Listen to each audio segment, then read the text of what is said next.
আজকে কথা বলবো সন্দ্বীপের স্বর্ণদ্বীপ ফাউন্ডেশন হাসপাতাল নিয়ে। চলুন হাসপাতালের প্রাকৃতিক সৌন্দর্যগুলো এবং সবকিছু মিলে এই ব্লগে থাকছে, চলুন দেখাই আপনাদের মাঝে। আসসালামু আলাইকুম everyone, welcome to the new another blog. আশা করি আপনারা সবাই ভালো আছেন। আজকে কথা বলবো স্বর্ণদ্বীপ ফাউন্ডেশন নিয়ে। স্বর্ণদ্বীপ ফাউন্ডেশন হাসপাতাল অবস্থিত হচ্ছে মালিক মুন্সির বাজার, হাড়েমিয়া সন্দ্বীপ। আপনারা দেখতে পাচ্ছেন আমরা এখন বর্তমানে গেটে রয়েছি। এর পাশে রয়েছে ফার্মেসিটা।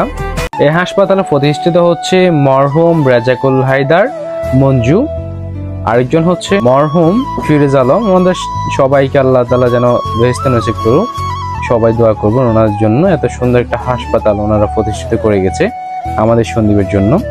আমরা এখন রয়েছি হাসপাতালের মধ্যে, রাস্তাটাতে মেন রাস্তাটাতে রয়েছি। এই পাশটা রয়েছে মাঠ খেলাধুলার জন্য, আর এই পাশটা হচ্ছে তার নেচার গাছ এবং একটা শাকসবজি করার জন্য একটা মাঠকে প্রসেসিং করা হচ্ছে। আপনারা এখন দেখতে পাচ্ছেন হাসপাতালের একেবারে ন্যাচারাল গাছপালা কতটা সুন্দরভাবে এখানে সাজিয়ে রাখা হয়েছে এবং প্রতিনিয়ত এখানে যত্ন নিচ্ছে গাছের কাটিং কিংবা মাঠের ঘাসগুলোকে। তো দেখতে পাচ্ছেন এদিকে মাঠটা রয়েছে একেবারে ঘাস ভরা, আর এই দিক দিয়ে দুইটা চেয়ার দেখতে পাচ্ছেন, এখানে মানুষজন বসার জন্য দিয়েছে। তো দেখতে পাচ্ছেন গাছগুলো কতটা সুন্দরভাবে এখানে কাটিং করে রাখা হয়েছে। আর এই পাশ থেকে হাসপাতালের মেইন ভবনটা দেখা যাচ্ছে একেবারে, আপনারা দেখতে পাচ্ছেন ইতিমধ্যে। আর এই পাশটাতে এই যে মাঠটা রয়েছে এখানে শাকসবজি হয়তো করবে। আমরা এখন রয়েছি স্বর্ণদ্বীপ হাসপাতালের পিছনের সাইডটাতে। এই পাশে দুইটা বাড়ি রয়েছে, একটা রাস্তা এই বাসাগুলোতে যাওয়ার জন্য। এটা এখানে একটা নূর ভিলা রয়েছে, বাসাটা অনেক সুন্দর ইউনিক করেছে। আর চলুন আপনাদেরকে একটু দেখাই। আপনারা দেখতে পাচ্ছেন এই বাসাটা একেবারে ইউনিক, সম্পূর্ণ অন্য বাসার তুলনায় এটা আলাদা। এটার নাম হচ্ছে নূর ভিলা।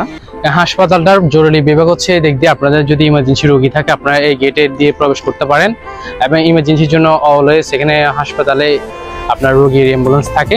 আমরা এখন রয়েছে একটা ভবনের উপরে। এই পাশে রয়েছে একটা কলেজটার নাম হচ্ছে আবুল কাশেম হায়দার মহিলা কলেজ। আর এই বাসটাতে রয়েছে স্বর্ণদ্বীপ ফাউন্ডেশন হাসপাতালটা। তো আমাদের সন্দ্বীপের কাজ চলমান, সন্দ্বীপের রাস্তার কাজ চলছে, তো এই জন্য যানবাহনের ব্যাঘাত ঘটছে এবং অনেক কষ্ট হচ্ছে। ইনশাল্লাহ সবকিছু ঠিক হয়ে যাবে, যখন প্রপার কাজ হবে তখন সন্দ্বীপে আরো রাস্তাঘাট সুন্দর হবে। এই দিকটাতে গ্রামের দৃশ্যগুলো ফুটে উঠেছে, একেবারে ঘাস রয়েছে এবং বাসা রয়েছে, গাছপালা, সবকিছু অনেক সুন্দর লাগছে। এটা হচ্ছে 3 তলার উপর থেকে ফুটেজ। আপনারা দেখতে পাচ্ছেন স্বর্ণদ্বীপ হাসপাতালটা কতটা উপর থেকে সুন্দর লাগছে। ফাইনালি আপনাদের থেকে আজকে বিদায় নিচ্ছি। আসসালামু আলাইকুম, সবাই ভালো থাকবেন, সুস্থ থাকবেন। অবশ্যই লাইক কমেন্ট শেয়ার করে পাশে থাকবেন।